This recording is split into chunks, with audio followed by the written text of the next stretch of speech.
Nah, oke. Kita akan lanjutin pertemuan minggu lalu, yaitu kita masih di diskritisasi data sama kita nanti akan ngecek outlier sama kita masuk ke regular expression. Nah, kayak biasa kita import pandas std. Nah, hari ini kita pakai data apa ya? Nah, kayak misalkan kita punya ini ya. Sekarang kita berfokus ke indeks kolomnya biar gak jelek. Nah, sekarang kita berfokus ke umurnya. Misalkan kita ambil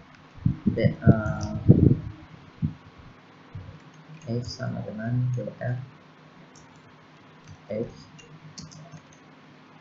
drop. Nah, jadi kita udah asumsikan lah sekarang data kita yang kita ambil udah data yang bersih, yang isinya umur gitu ya. Nah, data umur ini kan sangat variatif. Coba kita lihat age.unit. Kita lihat isinya, ini kan sangat variatif sekali ya. Ketika kita mau melakukan analisis, kadang kita nggak butuh data sebanyak ini masih sedikit ya. Bayangin gimana nanti kalau kita punya data yang benar-benar data kontinu yang banyak banget entry-nya ya. Nah, terkadang kita kan nggak mau melakukan data seperti ini ya. Jadi kita akan mengkonversi data yang kontinu ini menjadi discrete. Biasanya yang pertama gitu, kalau kalian punya data kontinu mau dikonversi jadi discrete. Atau kadang-kadang kita punya data yang sangat banyak sekali, kita mau kelompokkan jadi kelompok kecil supaya lebih mudah dianalisa. Atau kita bisa juga punya data yang sangat banyak, mau kita kumpulin ke dalam kategori-kategori tertentu untuk mempermudah kita dalam melakukan analisis. Nah, bagian itu adalah teknik statistika sendiri. Saya nggak masuk ke sana secara banyak, saya akan lebih ke teknikalnya aja. Nah, di sini kita akan biasa menggunakan beans gitu ya. Ini sebenarnya cuma penamaan yang umum digunakan orang aja. Tapi beans ini adalah ininya. Bisa kita tunjukkan sebagai intervalnya. Bisa kita tunjukkan juga sebagai berapa kelompok yang ingin kita bagi. Jadi misalkan dari data X ini kita mau bagi dia jadi 5 gitu. Ya, kita bilang beansnya 5 misalkan. Nah, kita lihat sintaks dari pandas untuk mentransformasi data ini adalah menggunakan cut. Jadi misalnya kita punya X sama dengan pt cut gitu. Nah, dari cut ini kita akan masukkan nih data apa yang mau kita masukkan. Jangan pakai X aja. Nah, ini misalkan data baru aja X. Misalkan X, beans sama dengan, nah kalau kita masukkan angka seperti ini 5, kita lihat X-nya isinya apa. Nah, kita lihat di sini ya. Mungkin untuk memperjelas kita lihat dulu x.unit. Nah, jadi ketika kita mendiskritisasi kan kita membuat datanya itu jadi sekelompok-sekelompok. Nah, Python secara otomatis bisa melakukan apa yang kita inginkan ini. Dengan cara apa? Cukup kita menggunakan pd.cut aja. Ini akan memotong data kita yang tadinya kontinu, yang tadinya banyak banget seperti ini. Kayak ini 22, 38 dan seterusnya menjadi kelompok-kelompok yang udah dibagi kelompoknya. Nah, di sini udah ditunjukkan sama Python nih. Interval yang akan kita punya adalah seperti ini nih, 0,34 sampai 16. Terus yang ini 16,336 sampai 32,252 dan seterusnya. Intervalnya adalah half open interval ya, setengah buka, yang setengah tutup juga ya. Jadi ini 0,34 sampai segini. Ini dari sini sampai segini, dan seterusnya. Jadi Python akan membagi data kita jadi kelompok-kelompok tertentu ya. Setelah itu ya kita bisa enumerasi mereka ya, kayak ini kelompok 1, ini kelompok 2, kelompok 3, kelompok 4, kelompok 5 gitu kan. Nah, ini kan umurnya udah terpotong jadi 5 kelompok. Jadi berdasarkan ini kita bisa menganalisa nih kira-kira kalau dari kejadian kecelakaan kapal di sini dikatakan berapa banyak yang selamat berdasarkan kategori umur yang kita kelompokkan. Apakah ternyata yang selamat justru yang tua dan yang muda, yang tua dan yang masih kecil gitu, yang di kisaran umur ini malah lebih banyak yang meninggal gitu. Jadi ini salah satu contohnya nih. Ketika kita bagi jadi 5 kelompok gitu. Tapi nggak masalah ya, kita bisa bagi dia juga jadi kelompok yang kita coba nggak usah pakai X. kelompok yang berbeda gitu. Ini kelompoknya terlalu sedikit, saya mau analisis lebih detail, saya mau bagi jadi 10 kelompok.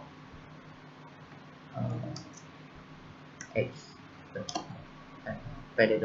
Pak, Ya, ini datanya di LMS, Pak. di LMS ada. Kalau nggak ngikutin pakai data ini juga nggak apa-apa kok. Coba ikutin bins-nya aja, potongan-potongan ininya. Yang penting kan, yang hari ini materinya sih kita nggak akan terlalu banyak fokus ke datanya. Jadi kamu mau pakai data apa aja selama itu datanya bisa dibagi di kategori atau didiskritisasi nggak masalah tuh. Karina ini.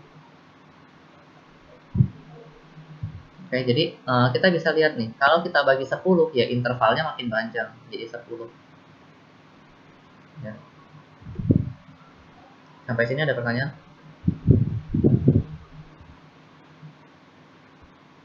Enggak. Oke. Nah,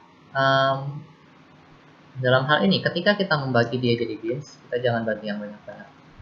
Kita bagi jadi 3 aja misalkan. Nah, kita bisa mengelompokkan nih misalkan ketika saya punya kelompoknya jadi 3, kita kebayangkan umurnya ini akan bagi 3 dari yang paling kecil sampai yang tengah-tengah.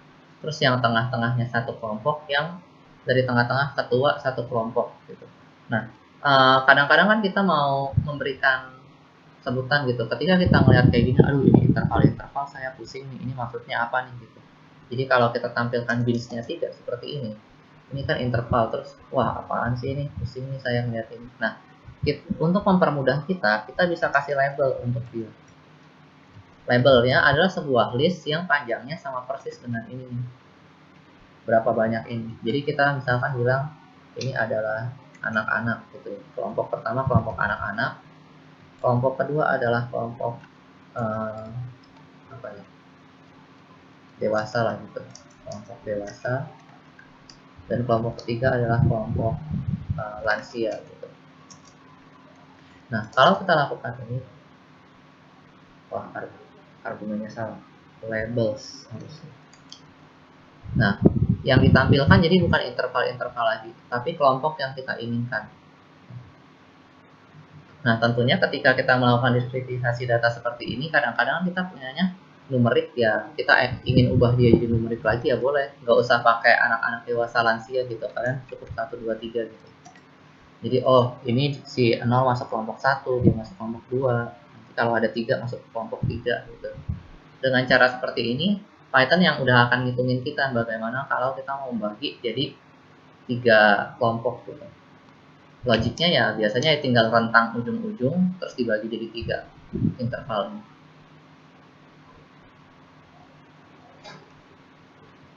Oke. Sampai sini ada pertanyaan? Enggak. Oke, nah kalau enggak, kita juga bisa bagi yang ini. Kita misalkan nggak usah pakai label dulu.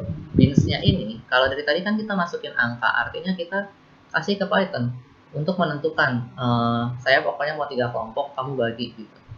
Dan tentunya untuk cut ini mungkin ada parameter-parameter tambahan lagi ya, yang nanti gunanya kayak kalau saya mau setting cutnya saya seperti hal-hal tertentu gimana berdasarkan aturan tertentu di statistika itu, kalian bisa cari lagi di internet gitu, misalkan kayak bagaimana untuk melakukan pembagian data dengan model X di Python. Nah, tapi kadang-kadang kan sebagai statistikawan kalian punya model sendiri, punya aturan tersendiri yang ingin dipenuhi gitu, kayak pengelompokannya menurut saya yang paling baik adalah seperti ini, 0 sampai 20, 20 sampai 40 dan seterusnya kelipatannya.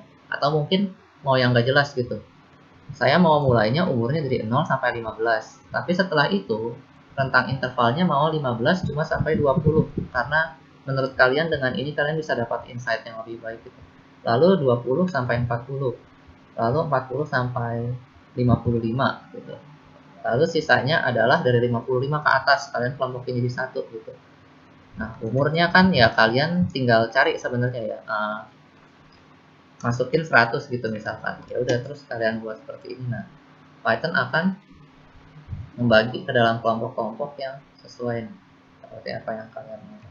Misalkan kalau kita lihat unitnya aja, Nah, kita bisa lihat, kita bisa dapat interval yang seperti ini sesuai dengan apa yang kita katakan tadi.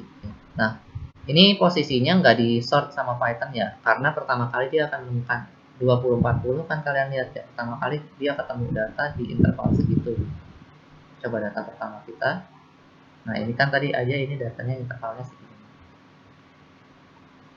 Nah, orang pertama itu umurnya kan 22, jadi masuk di interval 20 sampai 40. Python akan memasang kelasnya di sini sesuai sama apa yang dia temuin duluan. Tapi dia akan men-set nih intervalnya akan jadi seperti ini. Oke. Jadi kurang lebih ketika kalian melakukan transformasi data, kalian bisa melakukan ini nih. Ya, bins ini udah cukup membantu kita ya untuk mentransformasi datanya. Oke, sampai sini ada pertanyaan?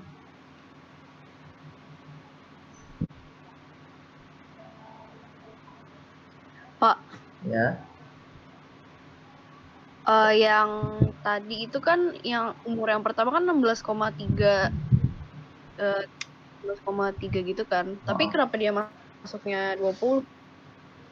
Masuknya 20. Coba kita lihat ya. Yang pertama 16,3 dari mana, Fe? Yang tadi yang PD Yang ini? H. Yang ini atau Tapi yang sebelumnya yang binsnya 10 dah. Ini. Yang ini? Iya, itu kan pertamanya kayak 16,3 gitu kan. Tapi kenapa dia masuknya 20? Masuk 20 gimana? Ke intervalnya 20. Tapi kan dia belum nyampe 20 gitu maksudnya. Interval yang di mananya? Yang di sini atau itu kan ada 16,3 sampai 24,2 kan. Iya. Ini kan interval. Berarti data kita terletak di tengah-tengah sini. Yang mana? Itu kenapa dia masuknya yang 20? Tapi kan 16,3 kan belum nyampe 20. Bentar. Masuk ke 20 yang di bagian mana? Yang saya bingung nih pertanyaan kamu. Oh. Yang terakhir tadi Pak, yang Bapak bikin binsnya jadi 0, 15, 20, 40 gitu kan. Oh, yang ini. Yang ininya kenapa dia di 20 sama 40? Ingat, Fe, waktu kita melihat di sini, ini adalah suatu interval dari 16,3 sampai 24,2 kan. Kita nggak tahu nih X yang ke 0 sebenarnya datanya apa. Coba kita lihat ya. X yang ke 0. Nah, X yang ke 0 itu sebenarnya 22. Jadi, ketika pembagian kelasnya seperti ini, dia masuk ke 20 sampai 40 kan. Cuman, yang di atas tadi, 22 masih masuk di interval ini kan. Ya enggak? Jadi benar ya? Enggak ada masalah dengan pemilihan yang dia ambil di sini. Ini karena perbedaan intervalnya aja. Jadi, karena kamu ngeliat 16,3 sampai 24 kan bukan berarti datanya itu 16,3 atau 24 kan. Datanya ada di tengah-tengah sana, 22 ternyata datanya. Jadi pemilihan kelompok ini menunjukkan ya pemilihan kelompok yang kita gunakan juga akan jadi bagian penting karena satu data bisa geser dari satu kelompok ke kelompok yang lain, bisa makin rendah atau makin tinggi. Oke, Pak? Oke, Pak. Nah, misalkan yang tadi kita kasih nama int. Nah, kita lihat nih, tadi kita kan udah punya df-nya yang kayak gini. Sekarang kita mau masukin nih kelompok ini. Ya tinggal kalian bisa punya dua cara. H-nya ditukar atau kalian tambahin baru gitu, misalkan new H gitu. Ini diisi dengan T gitu. Nah, kalau kita lakukan ini, ya nanti kita bisa dapat data kelompoknya, data interval yang kita mau isi. Jadi ya penggunaan sisanya akan sama persis kayak di DF-nya. Di sini cuma tugas kita ya ngambil dulu datanya yang mana, kita diskritisasi dulu, lalu kita masukin lagi. Kalau mau kolom H-nya yang kalian tukar juga nggak masalah selama itu tidak mengganggu proses analisisnya lagi berikutnya.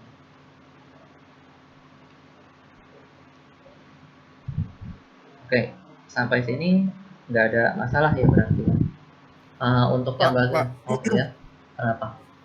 Andre. Pak, saya mau tanya Pak, kalau misalnya kan saya mau analisis nih, kenapa harus saya drop dulu Pak? Tapi kan kalau misalnya dianalisis kan emang bukannya ada orang yang tidak diketahui umurnya gitu ya Pak, harusnya bukannya dibiarin ya Pak? Ya orang yang tidak diketahui umurnya itu nanti kan dia masuknya ke interval yang mana gitu kan, karena kan bayangannya gini, kita kumpulin semua umurnya. Setelah semua umurnya udah terkumpul kan kita mau bikin interval-interval kan, yang kosongnya kan tidak memberikan kontribusi interval yang manapun kan, dan nanti yang tidak ada umurnya harusnya di new x ini juga tetap kosong gitu. Coba kita lihat ya, df new x dot unit. Tuh. Halo Pak. Ya. Pak. Suara Bapak tadi keputus Pak. Oh iya. Wah, payah banget ini. Iya, tiba-tiba diam gitu Pak. Oke. Saya ulang ya. Ketika kamu punya, intinya gini, ketika kamu punya suatu data, terus kan data umur itu kita kan membuat jadi dia suatu interval-interval tertentu ya. Nah, makanya waktu kamu mau buat interval tersebut, yang kosong dibuang. Kenapa? Karena yang kosong tidak berkontribusi terhadap interval manapun kan. Ya, jadi ya udah, yang kosong dibuang, bikin intervalnya. Toh yang kosong juga akan jatuhnya tetap kayak gini nih. Kalau kita cek di new x-nya, dia masih none. Ya. Jadi ya kita buang aja, nggak ada masalah karena dia tidak mempunyai kontribusi apapun untuk interval kita, dan dia juga ya cuman mengganggu aja gitu. Jadi kita dropnya itu bukan data asli di sininya yang kita drop ya Dre, tapi data umurnya yang kita drop sementara. Untuk apa? Untuk mendapatkan interval yang kita inginkan. Oh, jadi nggak ngurangin data aslinya ya Pak? Iya, kita bukan ngurangin data aslinya kan. Di atas tadi kalau kita lihat drop nanya, itu adalah kapan? Setelah kita potong H-nya dulu, baru kita drop data H-nya yang kita buang, yang kosongnya. Oke. Yang berikutnya tentu aja kita harus menghapus outlier. Nah, mungkin gampangnya biar enak saya nanya dulu ke kalian. Gimana caranya kita mendeteksi outlier? Pakai apa? Interquartile range. Interquartile range itu dihitung berdasarkan apa? Yang 1,5 kuartal ketiga kurang kuartal ke-1. Nah, itu salah satu cara yang bisa kita gunakan ya. Jadi kita menghitung jarak gitu. Misalkan kita bilang D itu adalah kuartil 3 dari data kita dikurangi dengan kuartil 1 dari data kita. Terus apa tuh? Nyari upper fence, lower fence. Cari apa? Upper fence, lower fence. Pakai formulanya. Oke, berarti saya anggap kalian udah ngerti ya. Kita nggak usah bahas ya, karena kan udah lebih dari satu orang yang bisa menjawab gitu ya. Benar, kalian cari upper fence sama lower fence-nya. Terus kita punya dua hal ya, yang menggunakan 1,5 dikalikan dengan distance-nya yang kita punya ya kan. Lalu yang satunya lagi, nah kalau kita punya yang seperti ini, berarti kan secara nggak langsung data kita akan kebagi kayak gini. Kalian bisa bayangkan bahwa kalian punya batas di sini Q1 kurangi dengan 1,5 dikalikan dengan D. Lalu isinya data semua. Terus Q3 ditambahkan 1,5 dikalikan dengan D, ya kan? Nah, data mana yang jadi outlier berarti setelah kalian punya ini? Data yang ada di sebelah kiri sini, data yang di tengah, atau data yang di kanan?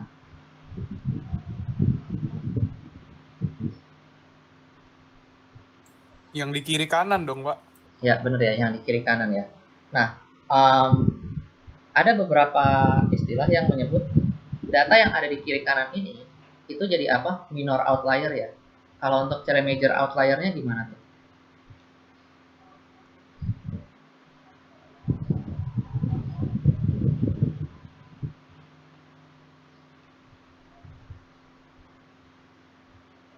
Ada yang tahu? Paling ujungnya kan, Mbak? Paling ujung sini. Ya, di sini kan outlier nih. Pagar pertama kita ini akan menemukan menjadikan batas di mana data yang di luar itu adalah outlier. Ada nggak data yang lebih luar lagi yang bisa kita pertimbangkan?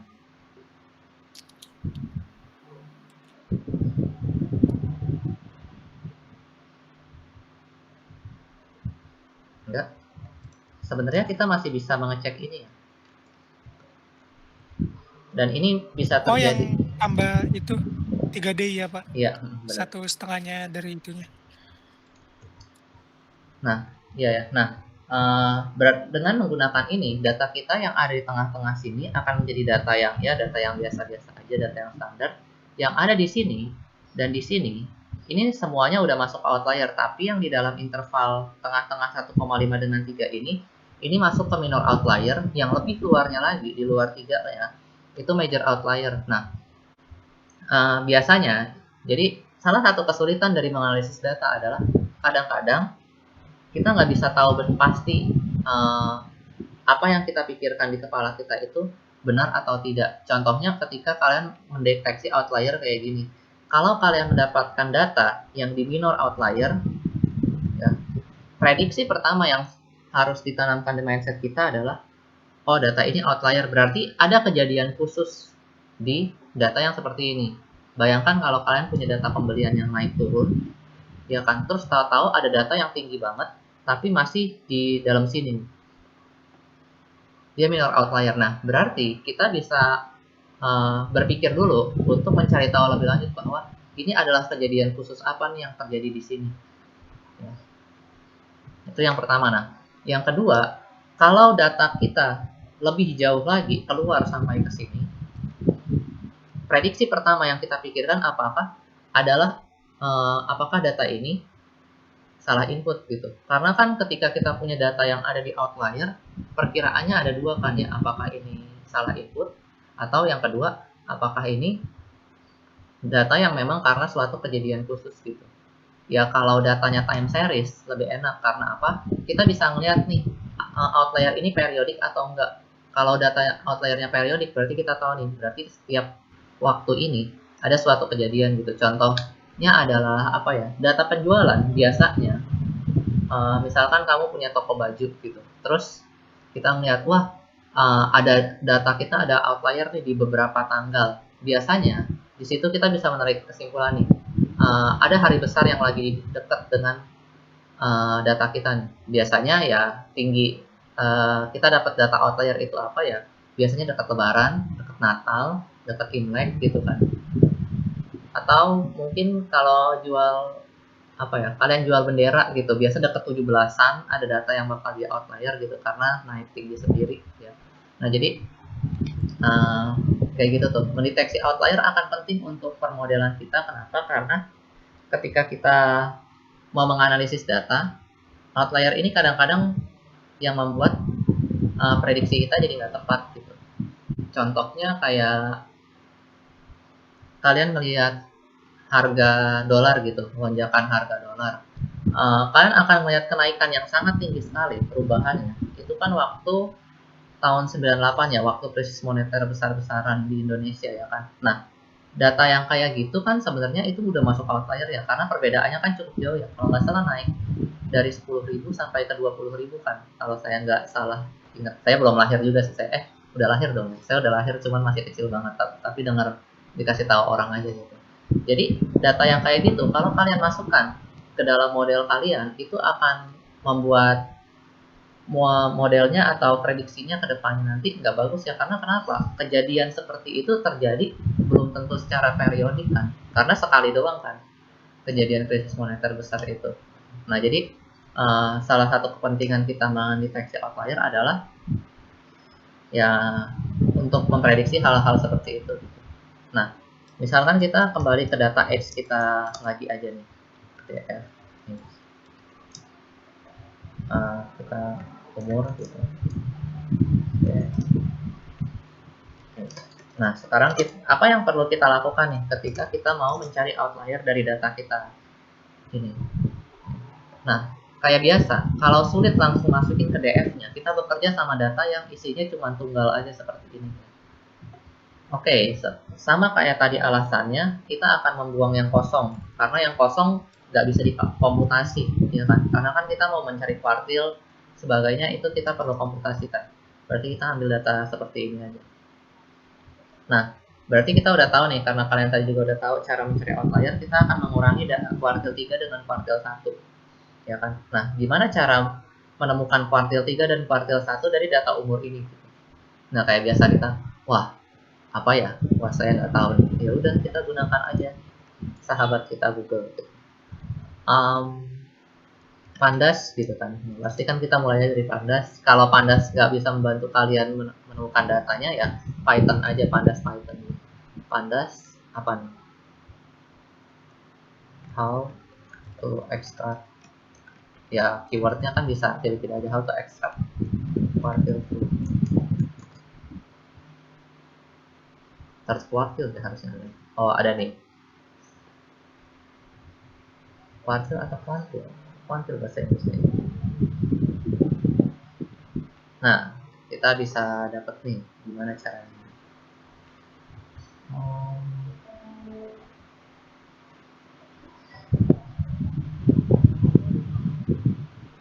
Parameternya 0,5 untuk dia merepotkan kita nih. Kita harus masukin Q sama dengan sesuatu yang merupakan kuartil berapa. Berarti kalau mau nyari kuartil 3 kita harus masukin 0,75 ya. Nah, ini ada data yang sangat ini ada hal yang signifikan nih. Jadi di sini kita lihat ya, di Python dia memberikan lebih dari satu cara untuk mendapatkan kuartil gitu. Karena kalau kalian lihat ya, cari gitu gimana cara menemukan kuartil, persentil dan sebagainya ya, itu kita bisa menemukan ada lebih dari satu cara gitu. Nah, ya tentu aja kalau kalian punya teori sendiri, bikin sendiri cara menemukannya, ya kalian bisa rumuskan sendiri dulu, lalu interpolationnya kalian atur di Python seperti itu. Nah, tapi kalau enggak, kalian mau menggunakan yang biasa aja, Python udah nyedia ini ada 5 nih. Apakah yang linear, yang lower, higher, atau yang paling dekat ya, yang nearest atau midpoint, itu terserah. Kalau kalian nggak deskripsikan, kayaknya dia langsung ngambil yang linear deh. Jadi ya kalau mau dapetin, oke, kita coba sekarang. DF nanti. Nah, berarti kita punya umur kuartil, data tengahnya 0,5.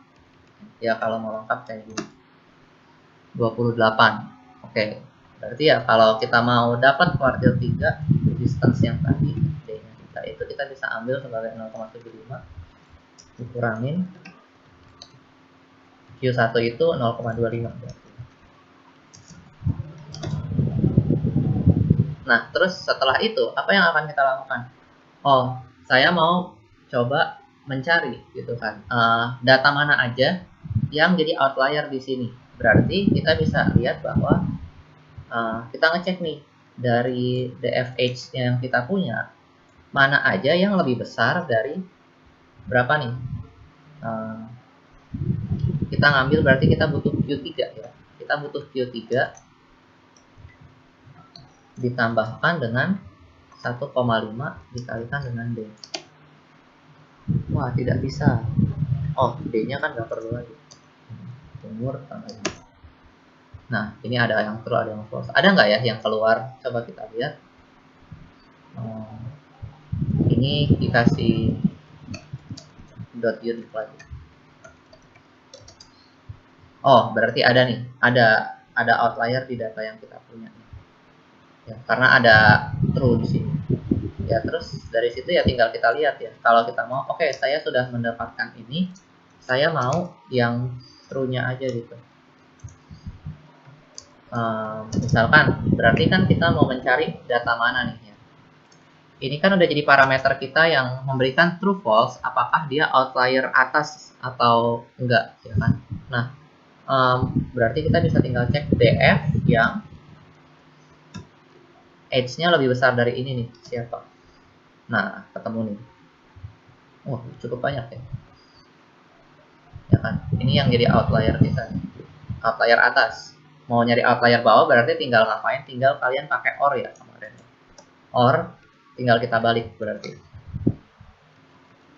Atau yang datanya kurang dari umur 0,25 kurang 1,5 D. Wah, kan? Udah bisa. Oh, perlu dikurung. Jangan lupa. Python Pandas agak ribet sama hal-hal yang kayak gitu. Ada yang bawah nggak ya? Nggak ada ya. Semua yang di bagian atas ya. Oke, jadi kayak gitu ya. Kita bisa lihat ya. Bagaimana caranya gitu. Ya sisanya tinggal teknik secara statistik kalian ya. Tinggal oke, yang ini yang kuartil atas, ini yang kuartil bawah, ini yang minor, ini yang major, outlier. Nah, jadi sejauh ini itu sih untuk yang permasalahan outlier. Ya selanjutnya ya, ketika kalian punya suatu outlier, kalau kalian bisa tahu dia ini outlier yang karena kejadian khusus atau enggak, berarti ya kalian menemukan outlier malah memberikan insight lebih gitu, kayak oh berarti contohnya kayak saya bilang data time series gitu naik turun, nanti waktu kalian udah belajar visualisasi data kalian bisa ngeliat nih, oh di bagian sini grafiknya turun sangat jauh nih, berarti kan lalu kalian cek apakah dia outlier, oh dia outlier nih, lalu kalian cek faktanya apa yang terjadi ya. Jadi ketika kalian bekerja kalian bisa kayak gitu tuh, kayak misalkan apa yang terjadi nih dengan kalau data penjualan gitu kan, kayak kalian bisa ngecek apa yang terjadi setiap tanggal sekian gitu, apakah misalkan ada hari perayaan besar gitu yang membuat penjualan meningkat, atau di setiap tanggal sekian adalah hari libur besar turun gitu. Mungkin contoh yang signifikan bisa kalian lihat kayak gini, misalkan 50 tahun lagi gitu, berarti udah ada generasi baru dong, anak-anak yang baru lahir kan, mungkin mereka nggak tahu kejadian yang sedang kita alami sekarang gini kan, kayak harus semuanya di rumah dan sebagainya. Lalu mereka ngelihat data penjualan gitu, oh data penjualan di tahun 2020 rendah banget ya gitu kan, misalkan di perusahaan mereka bekerja terus ngelihat, nah mereka kan habis itu bisa cari di internet apa yang terjadi di tahun 2020 gitu, dengan mereka udah menemukan oh ada outlier nih di data kita di tahun 2020 gitu, apa yang terjadi gitu. Nah dari situ kan bisa ngasih insight, dan ujungnya baru bisa ngasih keputusan apakah data itu mau dimasukkan ke analisisnya atau mau dimasukkan ke modelnya gitu. Karena kan kejadian kayak gini yang nggak selalu terjadi secara periodik kan. Oke.